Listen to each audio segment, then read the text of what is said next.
श्री सद्गुरु महाराज की जय। श्री सद्गुरु महाराज की जय।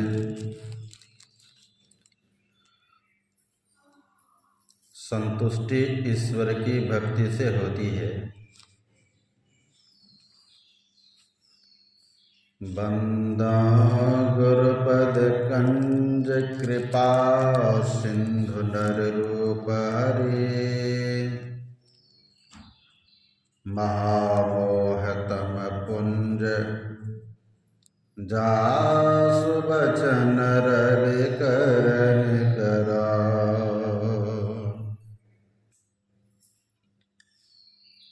प्यारी धर्मानुरागिनी जनता, हम जितने प्राणी हैं सभी सुख में रहना चाहते हैं। दुख कोई पसंद नहीं करते।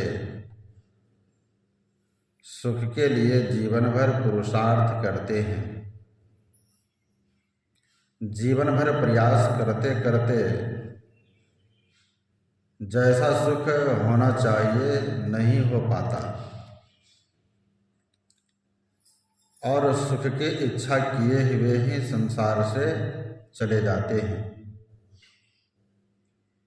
सुख उसको हम कहते हैं जो मन और इंद्रियों को सुहावे। इसके विपरीत को दुख कहते हैं। 5 ही चीजें संसार में हैं। उन चीज़ों को ग्रहण करने के लिए इंद्रियां भी 5 ही हैं। इन 5 इंद्रियों के विषय रूप, रस, गंध, स्पर्श और शब्द हैं। इनमें प्रत्येक विषय के प्रकार बहुत हैं, लेकिन मोट में 5 ही हैं।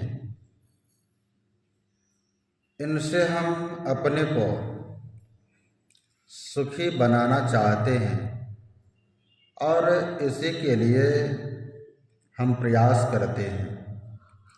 इसी के लिए हम धन उपार्जन करते हैं और धन उपार्जन करने के लिए परिश्रम करते हैं। फिर उन विषयों को भोगते हैं। संसार में बड़े बड़े धनी हो गए हैं, लेकिन अतृप्ति ही वे खत्म हो गए। आज भी जहाँ जहाँ जिनको धन है वे तृप्त हैं। कहा नहीं जा सकता। जितना धन होता है और भी धन हो और भी धन हो, इसकी इच्छा बनी ही रहती है। धन के लालच पर एक कथा है, उसे सुनिए। एक राजा था, उनको धन का बहुत लालच था। उनको जब यह मालूम हुआ कि समुद्र में बहुत धन है, इसीलिए वह रत्नाकर कहलाता है, तो उसने समुद्र पर चढ़ाई कर दी। बहुत से बम गोले बरसाए। समुद्र के अंदर रहने वाले जीव व्याकुल हो गए। अंत में समुद्र राजा के सामने मनुष्य रूप में उपस्थित हुआ। समुद्र ने राजा से पूछा, तुम क्यों तो गोले बरसा कर मेरे अंदर रहने वाले जीवों को कष्ट दे रहे हो? राजा ने कहा, तुम मेरे राज्य में हो, तुमने कभी भी मुझे कर नहीं दिया है। समुद्र ने राजा को धन का एक खजाना बता दिया और कहा, इस खजाने से जितना धन लेना है ले लो। राजा बहुत प्रसन्न हुआ। उसने धन ढुलवाना शुरू किया। धन ढोते ढोते कितने बैल मर गए, कितने नौकर बीमार हो गए, कितनी गाड़ियां टूट गई, ठिकाना नहीं।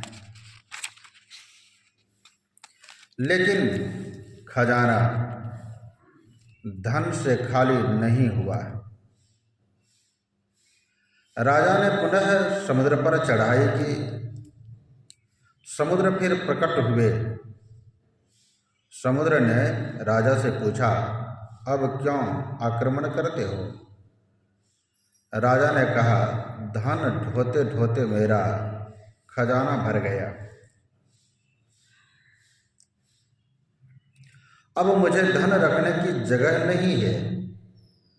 कोई ऐसा बर्तन दो जिसमें मैं अपना धन रख सकूं। समुद्र ने राजा को मनुष्य की एक खोपड़ी देते हुए कहा, लो, इसमें धन को रखो। यह कहकर समुद्र अंतर्धान हो गया। राजा को बड़ा आश्चर्य हुआ कि इस खोपड़ी में कितना धन आटेगा। लेकिन समुद्र की बात मानकर खोपड़ी में धन भरने लगा। अब न तो खोपड़ी भरती और न खजाना खाली होता। खोपड़ी को धन से भरते भरते परेशान हो गया। राजा ने पुनः समुद्र पर गोले बरसाना शुरू किया। समुद्र फिर प्रकट हुआ और बोला, तुम क्यों मेरे ऊपर बारंबार गोले बरसा रहे हो? राजा ने कहा, तुमने ऐसी खोपड़ी दी है, वह धन से भरती ही नहीं है और न तो तुम्हारा बताया खजाना ही खाली होता है। समुद्र ने कहा, अरे, मनुष्य की खोपड़ी कभी भरती है? तो इस पर राख डाल। राजा ने थोड़ी सी मिट्टी उस खोपड़ी पर डाल दी। खोपड़ी भर गई। यह कहानी कहने का मतलब है कि मनुष्य की खोपड़ी कभी भरती ही नहीं। इसीलिए अपनी इच्छा पर मिट्टी डाल यानी संतोष कर ले, तभी यह खोपड़ी भर सकती है। मनुष्य को धन कितना हो इसका ठिकाना नहीं। गोस्वामी तुलसीदास जी ने कहा है, द्रव्यहीन दुख लहहि दुसह अति, सुख सपने हो नहीं पाए। ओ भय प्रकार प्रेत पावक ज्यों, धन दुख प्रद श्रुति गाए। धन नहीं रहने पर जलते रहो और धन हो तो भूत की तरह नाचते रहो। तृप्ति आती नहीं धन से। समझ लेने पर भी आदमी तृप्त नहीं होता, संतुष्ट नहीं होता। संतुष्ट कैसे हो? गोस्वामी तुलसीदास जी ने रामायण में लिखा है, बिनु संतोष न काम न साहे, काम अछत सुख सपने हो नाहि। राम भजन बिनु मिटहि के कामा,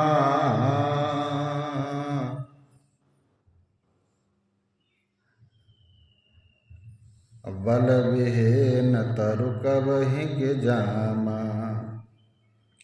संतोष के बिना इच्छा की निवृत्ति नहीं होती और संतुष्टि ईश्वर की भक्ति से होती है। जैसे बिना धरती के कोई भी वृक्ष जम नहीं सकता, उसी तरह परमात्मा के भजन के बिना इच्छा की निवृत्ति नहीं हो सकती। इसीलिए राम भजन की बड़ी आवश्यकता है। अपने को तृप्त करने के लिए, सुखी करने के लिए हम लोग लड़कपन से ही ईश्वर को मानते आए हैं। जब से हम लोगों के मुंह में बोल आया, क्योंकि हमारे घरों में आस्तिक भाव पहले से भरा है, लेकिन ईश्वर स्वरूपतः कैसे हैं इसको नहीं जाना। किसी के घर में शिव ईश्वर हैं, किसी के घर में शक्ति माता को ही ईश्वरी कहकर मानते हैं। कोई गणेश जी को तो कोई विष्णु भगवान को ईश्वर मानते हैं। इस तरह ईश्वर को हम लोग मानते आए हैं।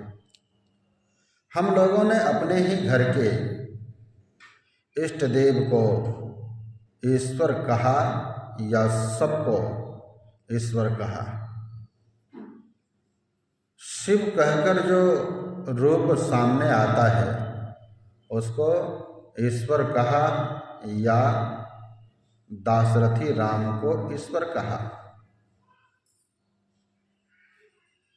जिनको जिनकी उपासना करनी है वे उसी रूप में ईश्वर को जाने। बात तो बहुत अच्छी है, लेकिन यह नहीं जानना चाहिए कि ईश्वर अनेक हैं। राम, शिव, विष्णु, शक्ति आदि कहकर जो अनेक नाम रूप मालूम होते हैं, वे अनेक नाम रूप के कारण अनेक ईश्वर हैं ऐसा नहीं, क्योंकि ईश्वर एक ही हो सकते हैं। इस्लाम धर्म, क्रिश्चियन धर्म, वैदिक धर्म, ये तीनों धर्मावलंबी ईश्वर को मानते हैं। हमारे यहाँ बहुत बहुत रूपों में ईश्वर को मानते हैं।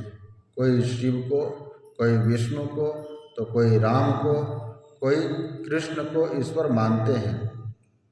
अपने इष्ट देव को ईश्वर कहकर दूसरे के इष्ट को न्यून बताते हैं और आपस में संप्रदाय भाव में आकर लड़ते झगड़ते हैं। यदि ऐसा भाव हो कि मेरे लिए जैसे शिव हैं उनके लिए वैसी ही शक्ति और उनके लिए वैसे ही विष्णु, इस तरह एक ही ईश्वर मानना ठीक है। यह जान लें कि सब रूपों में ईश्वर एक ही है। जो शक्ति माता है, शक्ति माता में है, वे ही राम में, शिव में, विष्णु में हैं।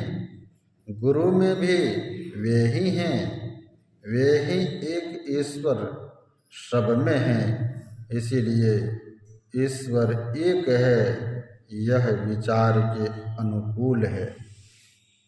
बोलिए प्रेम से श्री सद्गुरु महाराज।